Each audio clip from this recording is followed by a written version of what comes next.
In August, Augustine Beaumont dies in a way that brings the first of 3 official stories. The one in the parish death notice says, "Accident in the mill." The one in the private letter that survives says, "The hand of God," or of a man who was in his service. The one in a planter's diary says, with relief, "Insolvency relieved by mortality." Within days, Anais dismisses the American bookkeeper. Within a week, she is seen riding out to the far field alone, her parasol shut, against a sun that does not care for anyone's grief. Within a month, she is in New Orleans, with a man who was not her lawyer, to press a paper into a notary's hand. And then the house begins to come down. Not all at once, not yet with fire.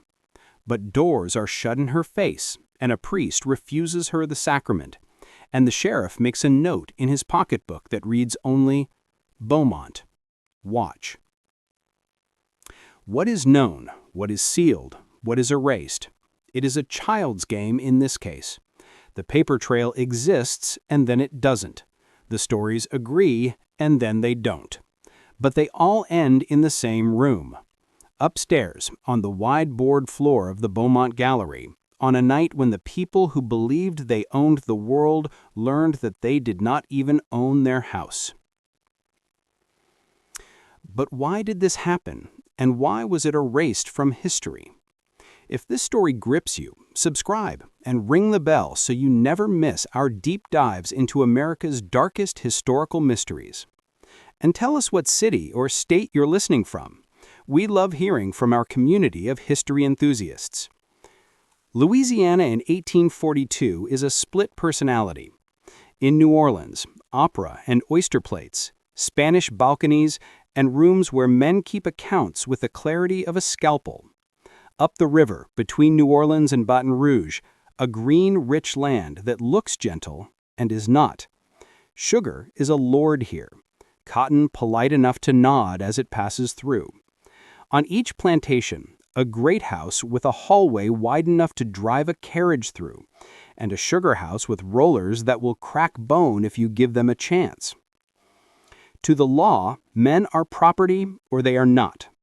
If they are property, they are listed the way mules and kettles are listed: sex, approximate age, skills, defects.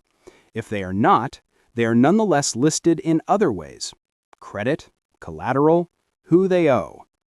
A ground-level truth runs under both. The wealth of one class is built on the bodies of the other. Everyone knows it. Few name it. Marriage under the civil code is a contract. The property a woman brings into one is, on paper, hers. In practice, it bends to her husband's hand. Her dowry can be tied up in separate property. Her paraphernalia goods can be managed with a husband's consent. Consent like a gate that swings when he pushes it. She can read, she can write. If she is a certain kind of woman, she speaks French in a way that tells other women what school she went to and whether her grandmother wore a mantilla instead of a bonnet. Within the house, the lines are clear and constantly crossed. Maidservants, a nurse to the children, the coachman, the cook, closer to the family than any poor white the planter scorns, yet never allowed to be anything but property. A mistress of the house depends absolutely on enslaved women to make her life possible, and is taught by her mother and the other ladies how to be gentle with the whip and tender with the compliments that make people work without thinking they are commanded. It is a monstrous intimacy, maternal and brutal at once. And then there is religion. The Roman Church is everywhere, in the bells and the processions, in the way a funeral cures a quarrel from the road to the cemetery and then starts it again at the gate. Priests know too much. They keep registers, and those registers are better records than the parish clerk keeps. Confession is private and absolute, except when it is not, except when a priest, confronted with something that stares back at him like a mirror, decides that salvation is one thing and panic another, and begins to take notes that he knows he should burn and does not. Add to this the air. Louisiana air is a character. It presses. It breeds things. It rots paper and preserves everything at the same time. It puts temptation in a room and leaves it there until even good people begin to mistake proximity for permission. Maison Bowmont is not the largest place on the river, but it looks like it belongs in a book with plates. A center hall that runs front to back, a fanlight above the door, a staircase carved by a man who tried to leave beauty where he couldn't own anything. The cane fields run away from it like a cloth. The rows reach to the cypress brake, and the brake to the empty places where the old folks say the dead sing. Augustine Beaumont is not a Lalaurie, not a monster with a mirrored cabinet for his sins. He is worse in a way, a man who considers himself ordinary. He beats when the ledger says a beating is required. Will pay. He is not wasteful about it. He goes to Mass. He scolds his wife gently if she spends too long talking to the cook. He understands the books well enough to know that he is behind and believes himself clever enough to catch up. He drinks rye when the rum runs out. He tells himself he is a good man because he pays the market price for people instead of stealing them from men who themselves paid. This is how men make themselves out of proximity to harm. They call themselves civil.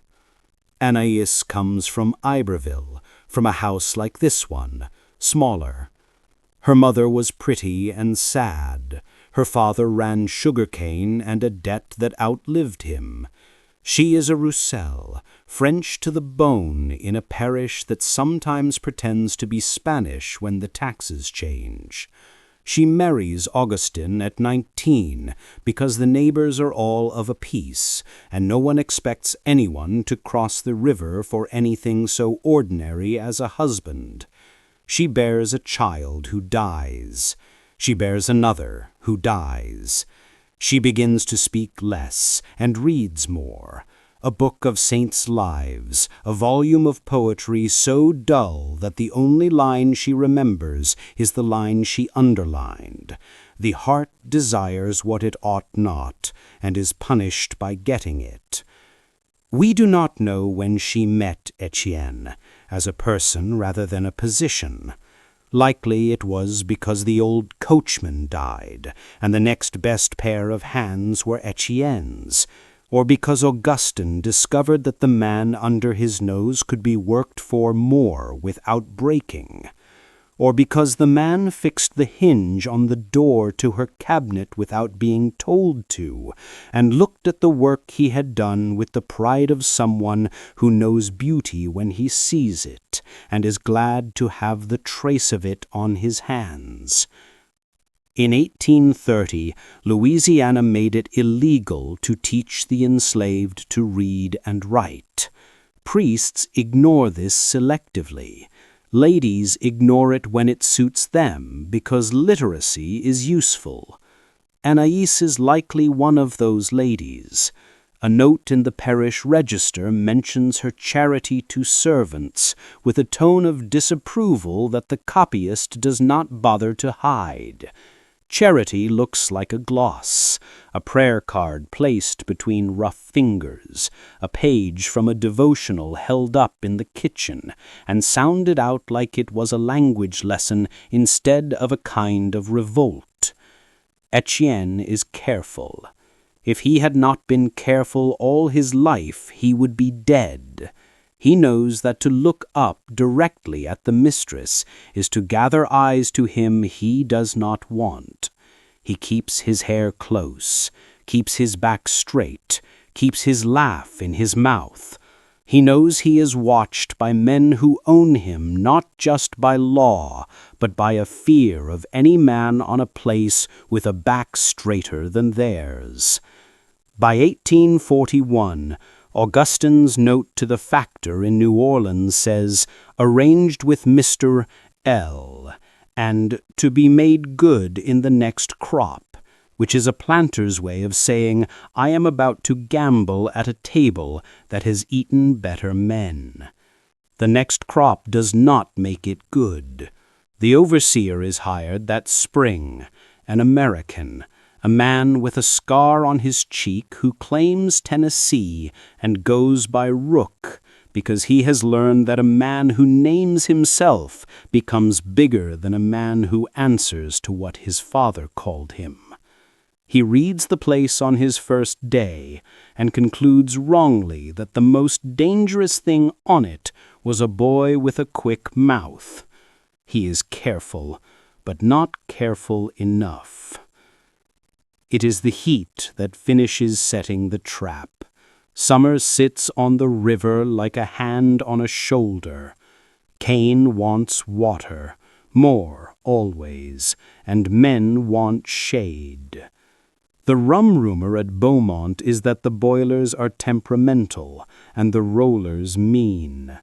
The traps are sprung not by witches, not by ghosts, but by physics and greed and the simple human ache for one person to regard another person as a person in a place that refuses the idea.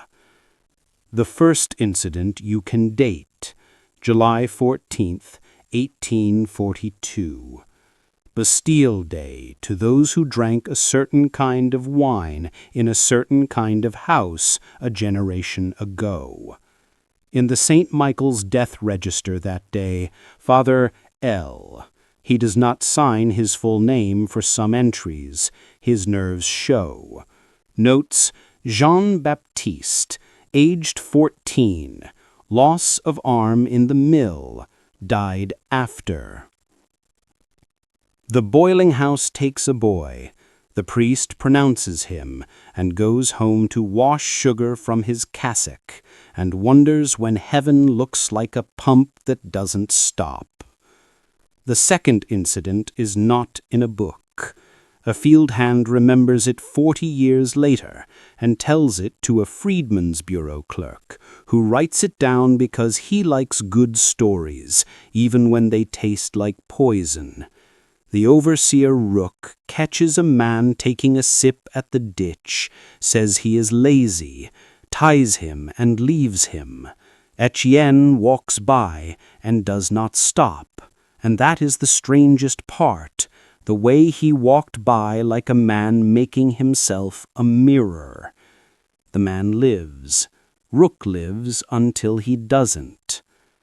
2 nights later, after a storm that does not satisfy anything, the river finds the overseer and gives him back. There is no mark on him, except the marks a river always gives. Someone whispers murder, and then whispers the same word with an accent, trying it out like a suit. The sheriff, his name in the book looks like Thibodeau, but the page is smudged, walks the rows and looks at feet and hands as if guilt leaves residue there that cane knives do not. Augustine calls in debts. He tightens, as planters like to say when they mean the place becomes more cruelly efficient. He stops the small mercies that allow a human to feel human. He replaces them with a schedule that ticks like a watch. He doesn't say what he is doing. He doesn't need to.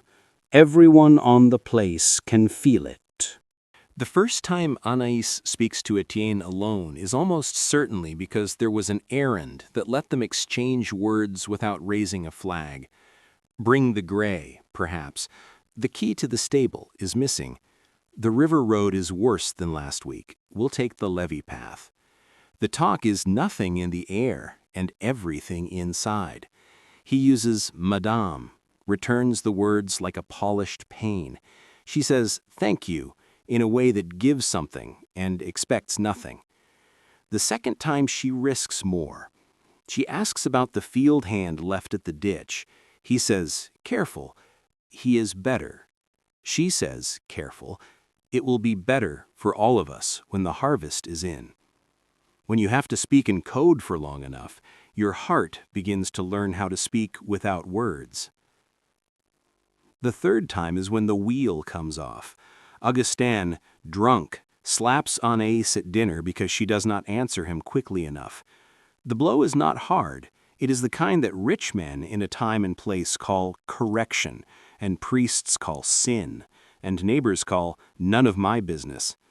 It is, however, in front of someone whose observation is never invited, a coachman standing just out of sight at the doorway because you do not leave an owner's table unattended. For the first time, Etienne lifts his head in a way that does not fit the script and meets Augustine's eyes. It is a second, a full second. Someone's breath catches. No one says anything. It is nonetheless the first thing written in a different ink. Augustine dies in late August. The priest writes, "accident." The men at the mill say nothing when asked, then say something not quite the truth when pressed. "The leather strap flew, sir. The roller was hungry."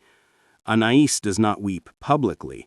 She behaves with a decorum that allows the ladies to come call and look at the furniture and exhale, because death in a house like this usually means the creditors will have to choose their hour. Etienne manages the funeral horses and walks in slow step behind a coffin he did not build because no one asked him to, and that is the saddest part. Within 2 weeks, the New Orleans notary, Achille Prudhomme, a name that belongs in a book and does, opens his ledger and takes a confession that is not a confession in a church sense and not a legal confession either. It is a woman's request. Quote, "Keep this under seal until I instruct you otherwise." It grants manumission to Etienne, known as Beaumont's driver, to be effective if the widow's will survives the succession. It devises a little parcel of low land to the same man with a right-of-way to the parish road and a horse. The deed is impossible, and then it isn't. A woman with separate property can do things if the men around her don't notice. Achille, who likes both boldness and getting paid, agrees. He writes a note to himself, "Burn this if the sheriff asks," and then doesn't burn it. Some say she taught him to sign his name in that time between death and inventory, when a house is quiet and men are busy counting candlesticks. Some say she carried a prayer book into the stable and said the psalm about the valley of the shadow of death, like she was testing a new language. Some say she did what other ladies in other houses do not admit to doing, treated a man like a man in the dark, and told herself God would find a way around it in the morning. All these things may be true, all may be gossip. The only thing you can put your hand on is this. She went to New Orleans and pressed a paper into Achille's hand, and he set a seal on it that is still legible if you tilt it and look sideways. The first blowback is swift. Augustine's brother, a man with a stomach like a wheelbarrow and patience like a spoiled child's, arrives from Ascension with an attorney who speaks more English than anyone likes to hear in a French parlor. He says the estate is insolvent. He says the widow has no right to dispose of property that will be used to satisfy debts. He says things that are true in a manner that makes them uglier than they need to be. He mentions the driver by name and lets the name hang. In the yard, men stand farther apart than usual.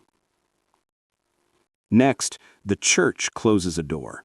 Father L., the same priest with the tight hand, refuses Anais communion privately and then scolds her publicly by preaching on disordered love in a way that is so pointed the ladies use their fans like shields. He writes in his private ledger, not the big register that baptizes and marries and buries, but the smaller book he keeps because sleep is hard, that, quote, "The widow B continues in sin with the colored driver, it is said. I have cautioned her, she refuses counsel." He keeps the book because he does not trust himself to forget if he does not put the sin somewhere. He does not burn it. Later when men come for it, they will burn it for him. The sheriff comes next. with 2 deputies and paperwork and a folder that says Succession, Beaumont. He inventories chairs, silver, linens, the sugar kettles, the engine, the horses, and the people. He writes, Etienne, driver, 31, without defects, which is the kind of line that tells you everything and nothing. The deputies linger in the gallery, like men who smell scandal and want to put their hands in it. The sheriff looks at Anais once and looks away, then looks again, the second time the way a man looks at a woman and hates himself for looking. The hinge moment is a night in October. The cane is in, the last of the wagons roll in like ships under minimum sail. The boiling house ghosts smoke, the kettles sit like planets cooling. In the big house, candles burn because Anais refuses to let the dark in any farther than she has to. Etienne, who has been working 18-hour days for weeks, sits on the step under the back gallery because even a man who is not permitted to own his own time has moments when the body simply quits. 2 men come up the drive. Their hats are low. They smell like river and bad whiskey. Behind them in the row, lights bob, the little jack-o'-lanterns made out of turnip shells, the way men scare themselves to get strong enough to do things that scare other people. The men carry a paper, no seal, and a rope. The paper says, in a round hand that belongs to the sheriff's clerk, that the estate is to be secured and all persons kept to quarters until the succession can be resolved. The rope says something else entirely. What happens next depends on who tells it. One telling says that Anais steps onto the front gallery, a candle in her hand, and says, "This is my house," in a voice so flat it gives no purchase to anyone. Another says she goes to the back, where the men are, and stands between them and Etienne, as if her body were larger than it is. A third says that Etienne is not on the step at all because he has taken a horse and gone, that he is halfway to the cypress brake and the river already, and the men drag a boy out instead, because what they want is not justice, but example, and any body will do. There are, in the archaeological sense, traces. A rope mark on a cypress limb in a backlot, old when a man notices it in 1901, old enough to be anything. A scorch on a beam in the sugar house that can't be blamed on the kettles. A page torn out of the sheriff's pocketbook between the entry for Beaumont and the entry for Bordelon. The half-burned corner of a prayer card with a saint's face blackened beyond recognition, found in a hearth that was rebuilt in 1860 and then fell when the house sank. We do know this. Within a week, Maison Bowmont is empty. The inventory is moved to New Orleans for sale. The slaves, 52 souls with names that deserve to be read in full, are taken by flatboat to a yard, and the proceeds go to men who have never set foot in a cane field. Etienne is not in the parish. Anais is not in the parish. The sheriff writes, "House secured," and later someone adds in a different hand that tries to impersonate his, "House burned to deter trespassers." The parish minutes, where one might expect to find an order, are strangely silent on the subject. And in St. Michael's, there is an unsigned note tucked into the binding that simply says, in French, "She loved him, and the house came down." Who investigated? No one. Not formally. There is no inquest into Augustine's death. Mill accidents are as common as afternoon storms. There is no indictment for the overseer. Rivers feed the gulf with guilty and innocent alike. There is no court case for the rope. There is only the succession, cold, efficient, merciless, and the rustle of letters between a notary who tried to keep a promise and an attorney who reminds him what obligations he actually has. What we have are accounts, some generous, some venomous, and a handful of documents that survived by accident. From them come the theories, none of them comfortable. The love story. The simplest reading of Anaïs's letter, and the most romantic, is the one people prefer when they want their ghosts wearing good clothes. A young widow, brutalized by the system she lives in and married to, discovers a human heart in a place that refuses to admit one beats in a body not called white. She risks everything for Etienne: manumission, land, a horse, and loses it all when the men who own law and rumor turn both on her. The house burns as punishment. She flees to New Orleans, to a convent or a cousin's, and dies with his name on her mouth. It is a story made for whispers, and true enough to break you if you let it. The power imbalance caution. A colder, necessary counterstory points out that in a slave society, consent is compromised by the cage itself. If Anaïs loved, what did Etienne have permission to do but survive it? If she offered literacy and freedom and the weak shelter of a lady's favor, could he in any meaningful sense refuse? In this reading, the letter is not a love story, but a confession of sin from a woman who finally heard the blade under the music.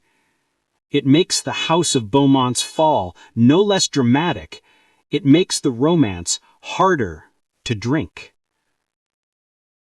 The practical conspiracy. This reading shrugs off romance entirely and sees a ledger, a house under water, a widow who tried to tuck a valued man beyond the reach of creditors so that her place could continue to run with an overseer gone and money tight. The codicil to manument is here an act of management, saving the driver and his knowledge by freeing him into service, an arrangement not unheard of in a world where men were hired out and free people of color labored in parallel with the enslaved. The sheriff saw the dodge. The creditors enforced their pound of flesh. The house was emptied to balance accounts. The rope, if there was a rope, was a different kind of enforcement, the social kind. The jealous man's revenge. Augustine's brother, angry, embarrassed, threatened by the scandal, pulled strings. He took anecdotes and turned them into accusations.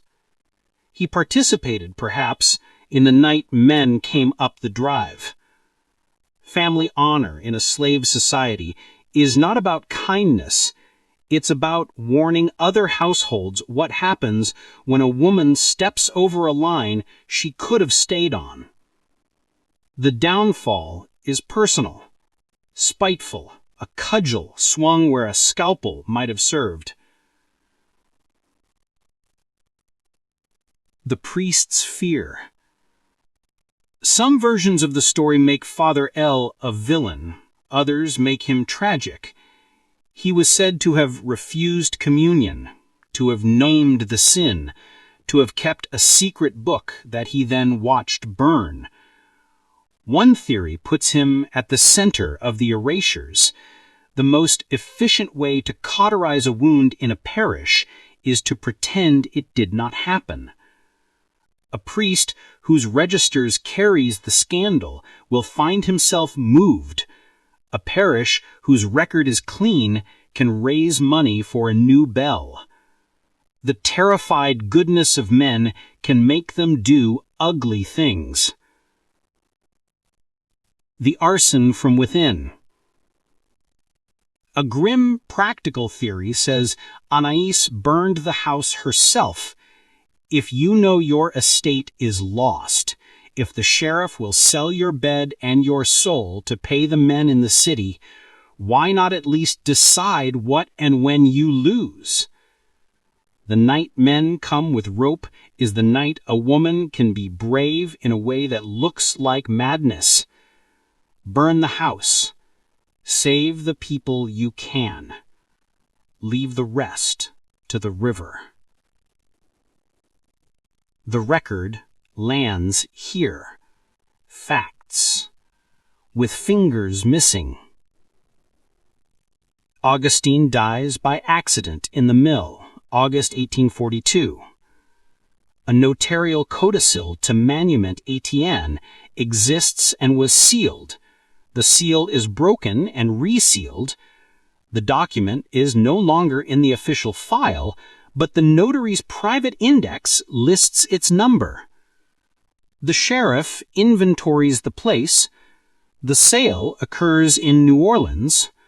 The enslaved are sold and their names recorded, then erased from the posted list by a clerk who calls it duplicate, damaged. The house is listed as secured. There is no official burn order in the parish minutes. There is neighborhood testimony that a ruin stood where a house had been by 1844. No burial is recorded for Anais in St. James. A woman named Anna R. takes the veil at the Ursuline Convent in New Orleans in 1845. The register is New Orleans absorbs stories like it absorbs everything else. Music, men, money, sin. The Ursuline Convent's ledger lists Sir Anne, formerly Roussel, as entering in 45 and dying in 63, when the city itself was shuddering with occupation and fever. If that is Anais, she died with the bell behind her and the river below. The priest who would have known is dead by then. Records are tidy where lives are not. Of Etienne, there is a rumor that leaves and returns like the river water, that he made it to the Cypress, that he had friends in the maroon camps farther in, that he built boats with the same beauty he carved into the Beaumont stair, and ferried men and women across bad places until the bad place changed. Another rumor, less romantic and more likely, is that he was sold with the rest and worked a different field under a different man's thumb, and was buried in a plot that no one can put a foot on now without stepping on other people's bones. People are not stories, they are bodies, but the story is what we have. The House of Beaumont's chief legacy is the way it taught a parish to keep its mouth shut. The precise erasures, the scraped pages, the missing codicils, the priest's gaps scream subtly.